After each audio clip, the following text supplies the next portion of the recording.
সমস্ত গাজীপুর থেকে এই মাদককে সম্পূর্ণরূপে নির্মূল করা সম্ভব।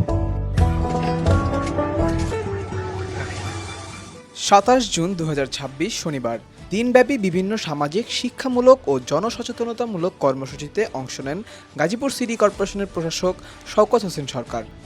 দিনের শুরুতে তিনি জাতীয় পুরস্কারপ্রাপ্ত যুব সংগঠন run for better Bangladesh youth ফাউন্ডেশনের উদ্যোগে বাংলাদেশ উন্মুক্ত বিশ্ববিদ্যালয়ের অডিটোরিয়ামে আয়োজিত বৃত্তিপ্রাপ্ত শিক্ষার্থীদের পুরস্কার বিতরণী অনুষ্ঠানে প্রধান অতিথি হিসেবে উপস্থিত ছিলেন। এ সময় কৃতি শিক্ষার্থীদের হাতে পুরস্কার তুলে দিয়ে তিনি বলেন, একটি শিক্ষিত ও আদর্শবান প্রজন্ম গড়ে তুলতে অভিভাবকদের সচেতনতা ও দায়িত্বশীল ভূমিকা অত্যন্ত গুরুত্বপূর্ণ। এরপর দুপুরে গাজীপুরের নির্ভানা রিসোর্টে অনুষ্ঠিত গাজীপুর আইনজীবী ফোরামের বার্ষিক বনভোজনে অংশ নেন প্রশাসক। সেখানে আইনজীবীদের সঙ্গে শুভেচ্ছা বিনিময় করে বিভিন্ন সমসাময়িক বিষয় নিয়ে মতবিনিময় করেন তিনি। বিকেলে গাজীপুরা 27-এর 52 নম্বর ওয়ার্ডের গুটিয়া গ্রামে আয়োজিত মাদক বিরোধী প্রতিবাদ ও আলোচনা সভায় যোগ দেন প্রশাসক।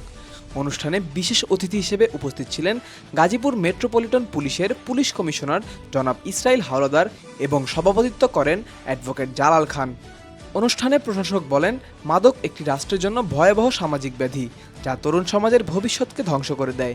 তিনি মাদকের বিরুদ্ধে পরিবার, সমাজ ও প্রশাসনকে সম্মিলিতভাবে কাজ করার আহ্বান জানান। তিনি আরও বলেন, যুব সমাজকে খেলাধুলা, সংস্কৃতি ও সৃজনশীল কর্মকাণ্ডের সঙ্গে সম্পৃক্ত করতে পারলেই একটি সুস্থ, সচেতন ও মাদকমুক্ত সমাজ গড়ে তোলা সম্ভব। এ লক্ষ্যে গাজীপুর সিটি কর্পোরেশনের পক্ষ থেকে সার্বিক সহযোগিতার আশ্বাসও প্রদান করেন তিনি। টঙ্গীর চিপাগলিতে বিভিন্ন দিকে ঘুরে আপনার মাদক সেবন করতেছে না মাদক বিক্রি করতেছে না মাদক নিয়ে আসতেছে, এটা আপনাকে খেয়াল করতে হবে। এটা যদি আপনি গার্জেন হিসাবে, বাবা হিসাবে, মা হিসাবে আপনি সচেতন হন, তাহলে আপনার বাচ্চাকে, আপনার ছেলেকে, আপনার ভাইকে আপনি এখান থেকে বিরত করা সম্ভব। জনস্বার্থে উন্নয়ন ও জনসচেতনতামূলক কার্যক্রম অব্যাহত থাকবে।